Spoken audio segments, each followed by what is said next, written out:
জয় বাংলা, জয় বাংলা।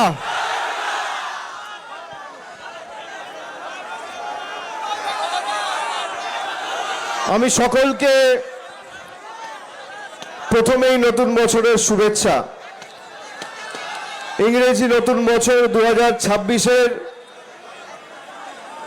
সকলকে আমি শুভেচ্ছা জানাই। আগামী দিনগুলো আপনাদের পরিবার পরিজন সকলের খুব ভালো কাটুক।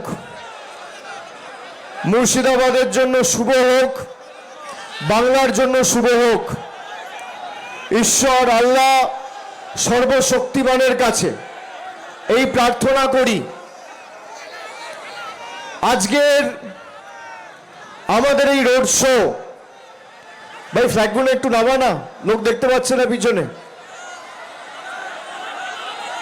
এই প্ল্যাকার্ডগুলো একটু নামিয়ে নাও, ফ্ল্যাগগুলো নামিয়ে নাও যাতে সবাই দেখতে পায়। বেলুনগুলো নামিয়ে নাও যাতে সবাই দেখতে পায়। এই ফুলটা এদিকে নিয়ে এসো, আমার হাতে দিয়ে দাও, আমি নিয়ে নিচ্ছি।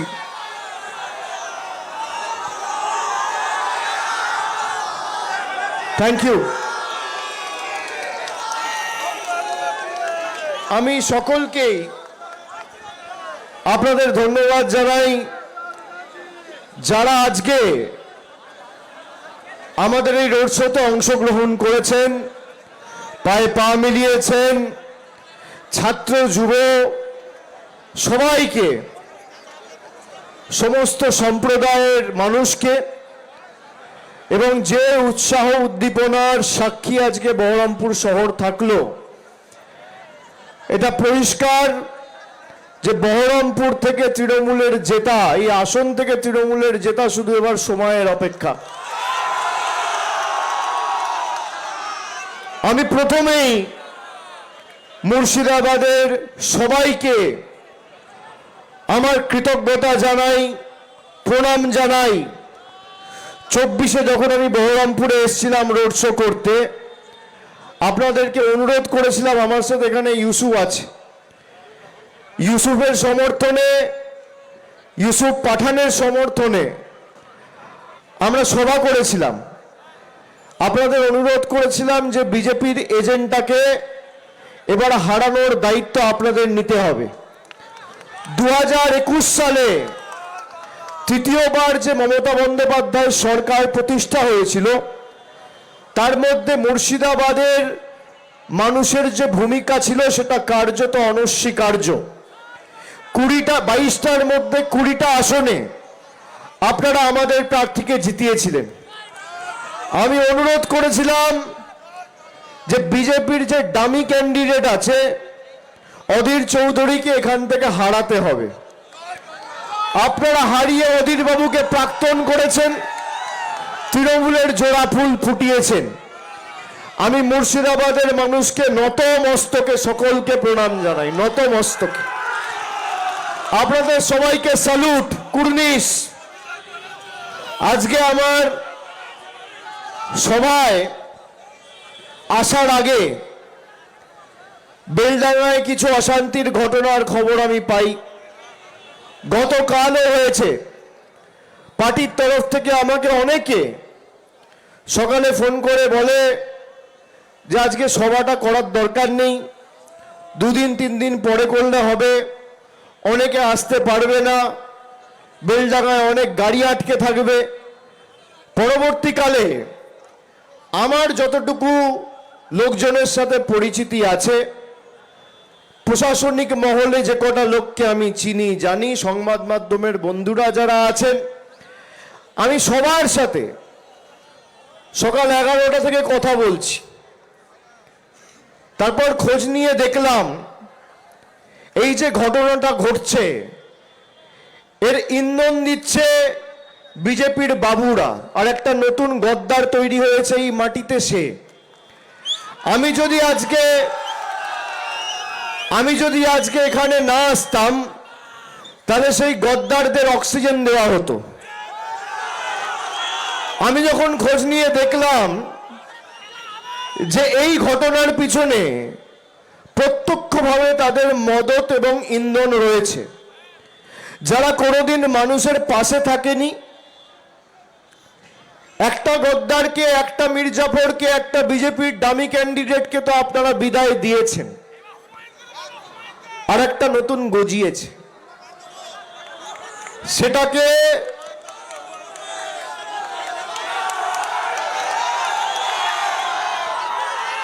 গণতান্ত্রিকভাবে ব্যবস্থা করতে হবে। ধর্মে ধর্মে বিভাজন তৈরি করে মানুষকে মানুষের বিরুদ্ধে যারা লেলিয়ে দেয়, তাদের বিরুদ্ধে মুর্শিদাবাদকে এক হতে হবে। মুর্শিদাবাদে কোন রকম ভাবে কোনো বুথে যদি কেউ বিজেপির বিভাজনের রাজনীতির বিষ বপন করে বিভাজন তৈরি করতে পারে, তাহলে মুর্শিদাবাদ দুর্বল হবে আর বিজেপি শক্তিশালী হবে। আর আপনারা যেভাবে 21, 22, 23, 24 এক ছিলেন, সারা ভারতবর্ষে দেখুন অন্য যেখানে রাজনৈতিক দল রয়েছে, বিজেপি যেখানে লড়েছে জিতেছে, আর বাংলা একমাত্র জায়গা যেখানে তৃণমূল ধারাবাহিকভাবে বিজেপিকে হারিয়েছে। আগামী দিনও যাতে ব্যতিক্রম না হয়, আমি আপনাদেরকে অ্যাপিল করব, আপনাদের সকলকে করজোড়ে অনুরোধ করব, আপনাদের কাছে আবেদন রাখব। গতকাল বেলডাঙ্গায় যা হয়েছে, কারোর কোনো প্ররোচনায় কেউ পা দেবে না। কালকেও একটা সংবাদ মাধ্যমের এক প্রতিনিধির উপর আক্রমণ হয়েছে, আজকেও হয়েছে। আমি দলীয়ভাবে প্রশাসনের কাছে অনুরোধ করব, এর বিরুদ্ধে যারা দায়ী তার বিরুদ্ধে আপনারা ব্যবস্থা নেবেন। এই ঘটনাকে তৃণমূল কংগ্রেসের কেউ সমর্থন করে না, কিন্তু আমাদের সংযত থাকতে হবে। কেউ একটা উস্কে দিল, তার কথা শুনে যদি আইন নিজের হাতে তুলে নি, তাহলে আখেরে লাভ কিন্তু বিজেপির। আজকে যারা বাবরি মসজিদ নিয়ে রাজনীতি করছে, 2019 সালে সেই বিজেপির প্রার্থী ছিল। হ্যাঁ কি না? হ্যাঁ কি না? বিজেপির সাথে কার যোগাযোগ? কার যোগাযোগ? তার প্রকৃত স্বরূপ খুব শীঘ্রই জনসমক্ষে আসবে, অপেক্ষা করুন। তার আসল চেহারাটা খুব তাড়াতাড়ি জনগণের কাছে আসবে। আমি মুর্শিদাবাদের ভাইদের, আমার সমবয়সী যারা, আমার থেকে ছোট যারা, আমার থেকে বড় যারা, অগ্রজ, অনুজ, আমি সকলকে অনুরোধ করব, এলাকার শান্তি শৃঙ্খলা সম্প্রীতি বজায় রাখবেন। কোনোভাবে বিজেপিকে অক্সিজেন দেওয়া যাবে না।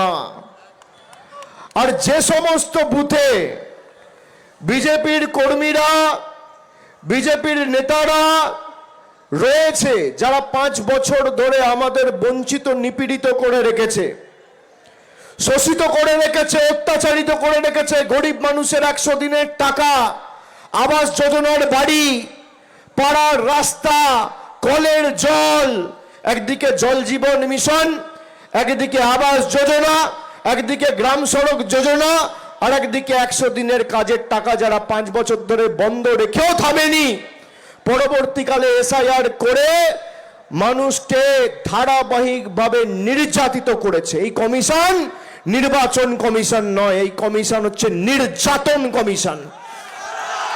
যারা মানুষকে কোথায় কোথায় লাইনে দাঁড় করিয়েছে, হঠাৎ করে 10 বছর আগে নোটবন্দির নাম করে লাইনে দাঁড় করিয়ে দিল।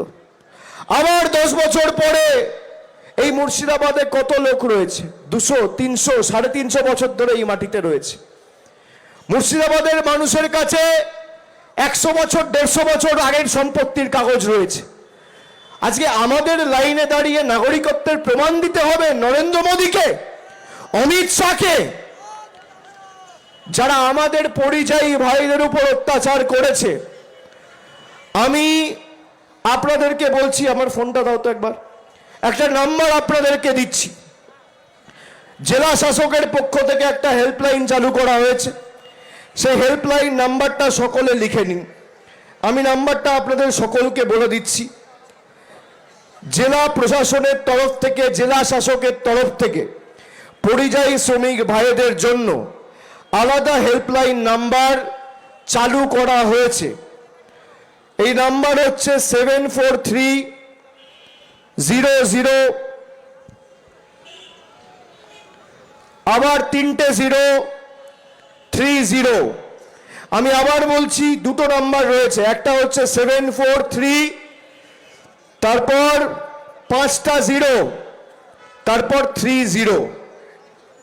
আর একটা নাম্বার হচ্ছে 91478888, তারপর 388। 9147888388, 9147, তারপর 3টে 8, তারপর 3, তারপর 2টো 8। এই নাম্বারে যদি কারোর কোনো অসুবিধা হয় সরাসরি যোগাযোগ করবেন। আমাদের প্রশাসন আপনাদের পাশে যা আইনি সহায়তা দরকার আইনি সহায়তা প্রদান করে আপনাদের বাড়ি ফিরিয়ে আনার ব্যবস্থা করবে। কালকে বেলডাঙ্গার যে ঘটনা, আলাউদ্দিন শেখের যে ঘটনা, আমি শোনার পর সঙ্গে সঙ্গে ঝাড়খণ্ডে মুখ্যমন্ত্রীর কার্যালয়ে কথা বলেছি। আমি তাকে বলেছি, এই ঘটনার পিছনে যদি কেউ দায়ী থাকে আপনি তদন্ত করে তার বিরুদ্ধে ব্যবস্থা নেবেন। তারা আমাদের আশ্বাস দিয়েছেন যত দ্রুত সম্ভব রাজ্য পুলিশ প্রশাসন ঝাড়খণ্ডের কাজ করছে। কিন্তু আইন কেউ হাতে তুলে নেবেন না। আইন হাতে তুলে নিলে লাভ বিজেপির, লাভ এই গদ্দারগুলোর। আপনাদের এটা মাথায় রাখতে হবে, কারোর উস্কানিতে পা দেবেন না। এখানে ইউসুফ আছে, কালকেও আমাকে ফোন করে বলেছে আমি বেলডাঙ্গা যেতে চাই। আমি বলেছি আজকে আমার র্যালি আছে বেলডাঙ্গায়, কালকে যেহেতু ঘটনাটা ঘটেছে তাদের একদিন দুদিন সময় দাও। আজকে আমাদের মিটিংয়ের পর আমাদের বিধায়ক সাংসদ সবাই মিলে আলাউদ্দিন শেখের পরিবারের পাশে গিয়ে দাঁড়াবে এবং রাজ্য প্রশাসনের তরফ থেকে মুখ্যমন্ত্রীর নির্দেশে জেলা প্রশাসন ইতিমধ্যে 2 লক্ষ টাকার আর্থিক সহায়তা এবং তার স্ত্রীকে চাকরি দেওয়ার সিদ্ধান্ত ঘোষণা করেছে। এটাই আমাদের মানবিক সরকার। অপরিকল্পিত এসআইআর এর কারণে আজকে 2 মাসের মধ্যে প্রায় 84 জন মানুষ মারা গেছে। 116টা আত্মঘাতীর ঘটনা ঘটেছে। যারা সুইসাইড অ্যাটেম্প্ট করেছে তার মধ্যে 84 জন মারা গেছে। আপনি ভাবুন,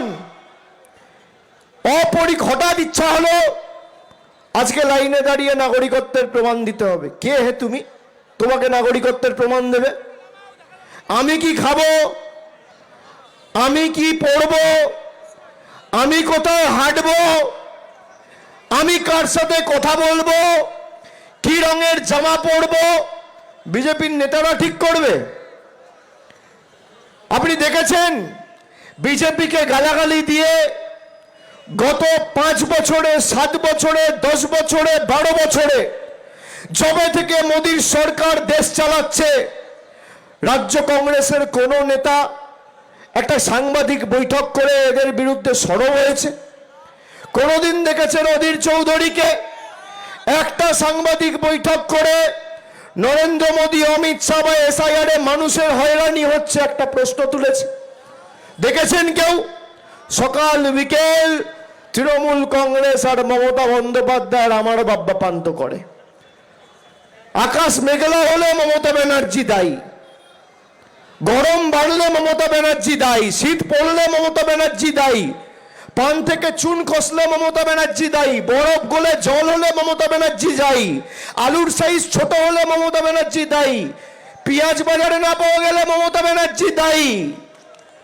আর যাদের কারণে আজ মানুষ নিপীড়িত, বাংলার 2 লক্ষ কোটি টাকা যারা আটকে রেখেছে, সেই মোদীকে কোনোদিন আক্রমণ এই কংগ্রেসের নেতারা করে না। খালি তো বিজেপি শাসিত রাজ্য নয়, কংগ্রেস শাসিত কর্ণাটকায়, তেলেঙ্গানায় বাঙালির উপর অত্যাচার হয়েছে। আমি 8 তারিখ মালদায় বৈঠক করেছি, সেখানে একজন উপস্থিত ছিল, তেলেঙ্গানা সরকার কোন রকম কোনো সাহায্য সহযোগিতা করেনি। আমরা আইনি সহায়তা প্রদান করে তাকে বাড়ি ফিরিয়ে আনার ব্যবস্থা করেছি। নদিয়ার চাপড়ায় তার বাড়ি। মানুষ বিপদে পড়েছে, যদি পাশে কেউ দাঁড়ায়, তৃণমূল কংগ্রেস দাঁড়িয়েছে।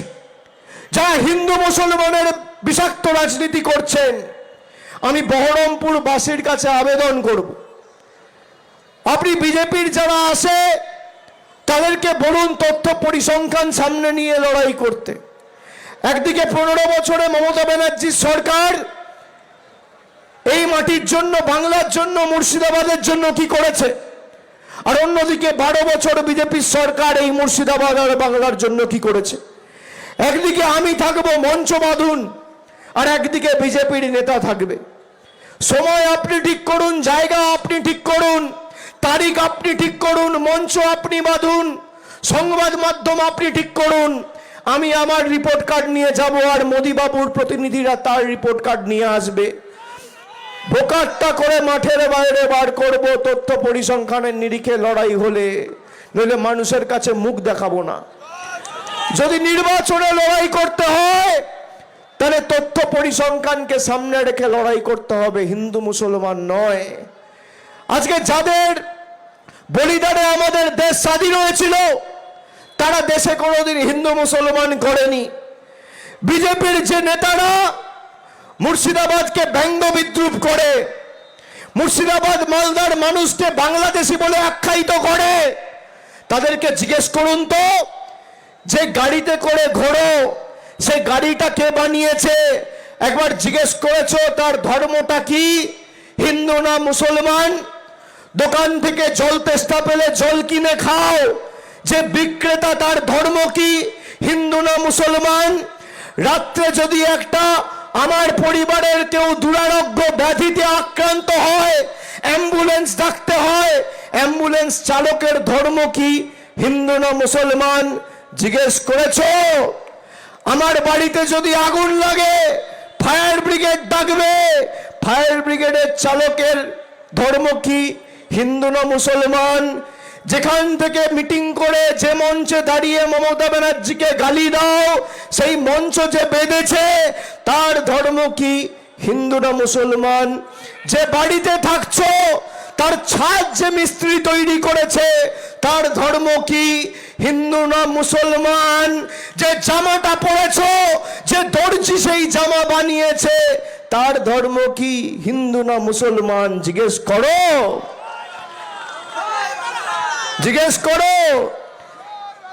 যে প্যান্টটা পরেছো, যে প্যান্টটা বানিয়েছে, দর্জির ধর্ম কি, হিন্দু না মুসলমান? বিজেপির নেতারা জিজ্ঞেস করো।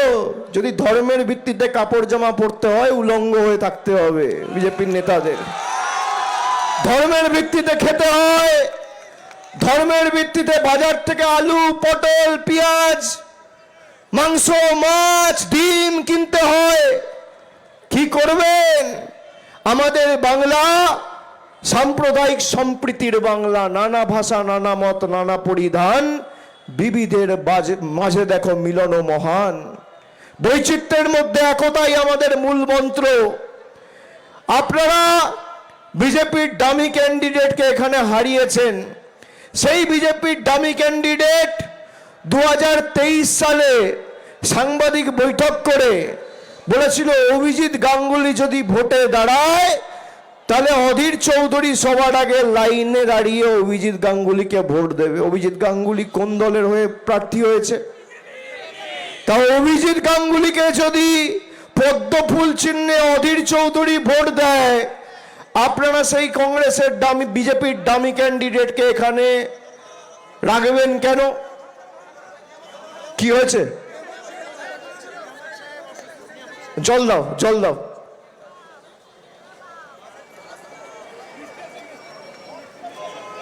একটু জল খাওয়াও। ও সুগার ফল করেছে, একটা মিষ্টি কিছু দাও। দেখো আমার গাড়িতে থাকবে, একটা লজেন্স টজেন্স কিছু হলে দাও ইমিডিয়েট।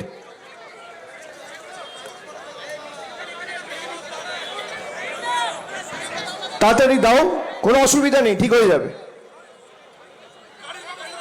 এখানে অ্যাম্বুলেন্স আছে? আমাদের কোনো অ্যাম্বুলেন্স আছে এখানে? ব্যবস্থা করো, নিয়ে এসো।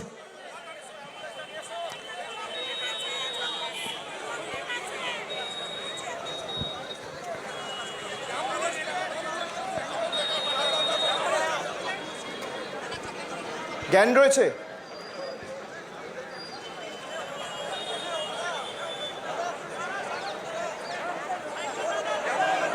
ভাই একটু রাস্তা করে দাও, সবাইকে অনুরোধ করছি, অ্যাম্বুলেন্সটা আসতে দাও।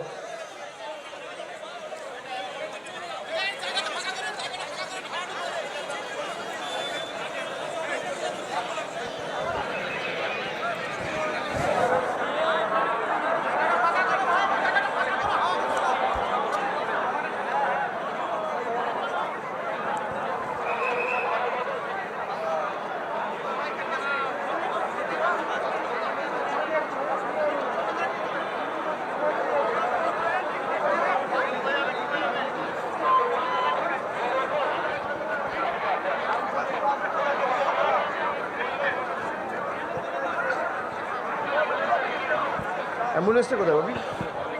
অ্যাম্বুলেন্সটা কোথায়?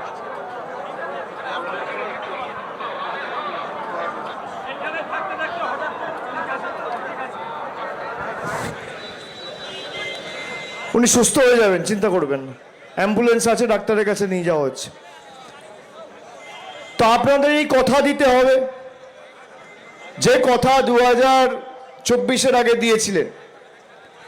এবার মুর্শিদাবাদ 20-2 নয়, 21-1 নয়, 19-3 নয়, 22-0 করতে হবে মামাটি মানুষের পক্ষে।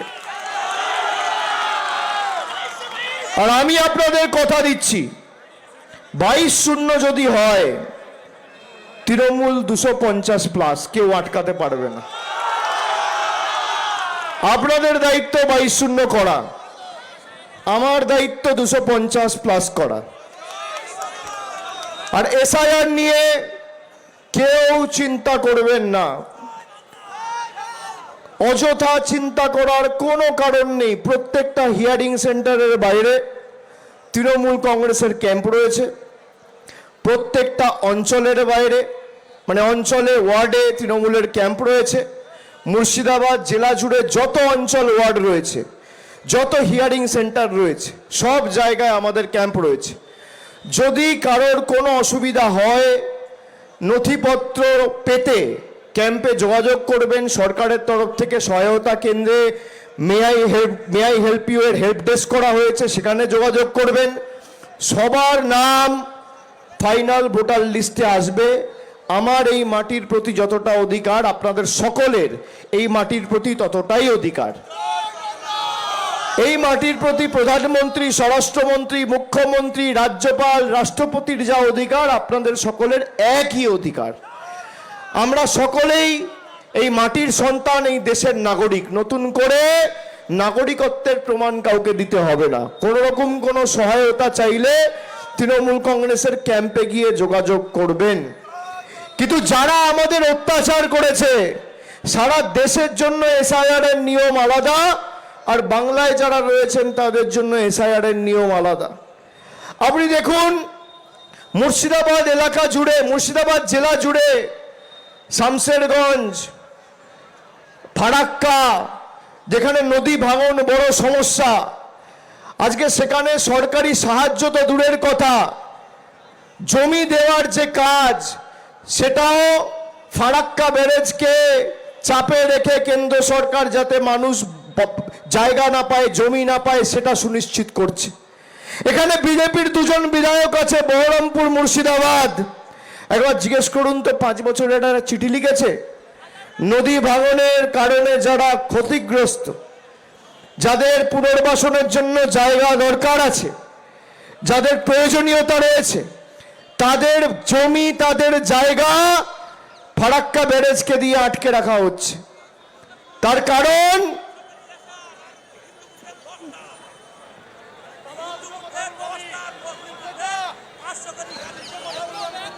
এর কারণ কি? এর কারণ বলছে হিন্দু বুথে 10টা নোটিশ আর মাইনরিটি বুথে 500টা নোটিশ।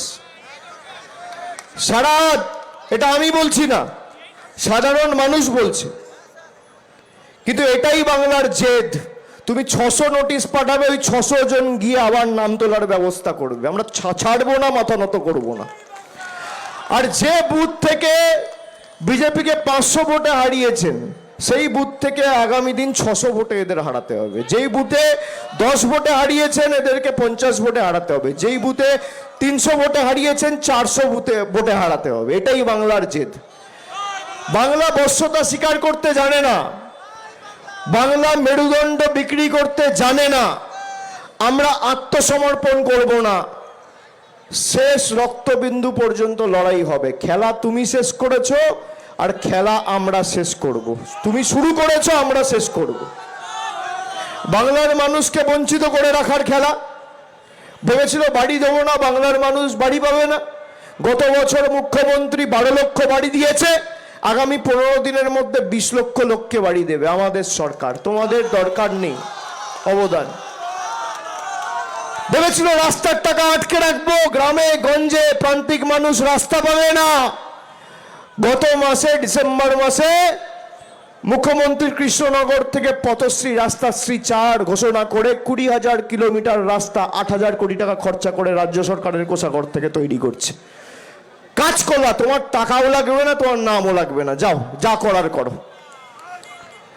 আমরা নিজেদের কোষাগার থেকে রাস্তা দিয়েছি, রাজ্য সরকারের নিজস্ব কোষাগার থেকে। আমি আপনাদেরকে অনুরোধ করব যে আপনারা সবাই এক থাকবেন, এলাকার সার্বিক শান্তি শৃঙ্খলা বজায় রাখবেন। আর আগামী দিন তো মুর্শিদাবাদে যেখানে দরকার হবে আপনাদের সাথে কাঁধে কাঁধ মিলিয়ে লড়াই করতে আমি আসব। যে বিধানসভায় বলবেন যাব, যেখানে ঢুকতে বলবেন ঢুকবো। কিন্তু একবার দুবার নয়, 20 বার আসবো, 30 বার আসবো, যতবার আসতে বলবে আসবো। কিন্তু 22-0 করতে হবে তৃণমূলের পক্ষে। আর গদ্দারদের প্রকৃত স্বরূপ কাউকে কিচ্ছু বলতে হবে না। সময়ে যখন ঠিক হবে, মানুষের কাছে এমনি তাদের মুখোশ খুলে যাবে। ঠিক আছে? আমি সকলকে আরেকবার ধন্যবাদ জানিয়ে, কৃতজ্ঞতা জানিয়ে, প্রণাম জানিয়ে, সকলকে আরেকবার নতুন বছরের শুভেচ্ছা জানিয়ে আমার বক্তব্য এখানে শেষ করলাম। সবাই ভালো থাকবেন, সুস্থ থাকবেন। জয় হিন্দ, বন্দে মাতরম, জয় বাংলা, জয় বাংলা, জয় বাংলা, জয় বাংলা, জয় বাংলা, জয় বাংলা, জয় বাংলা, জয় বাংলা।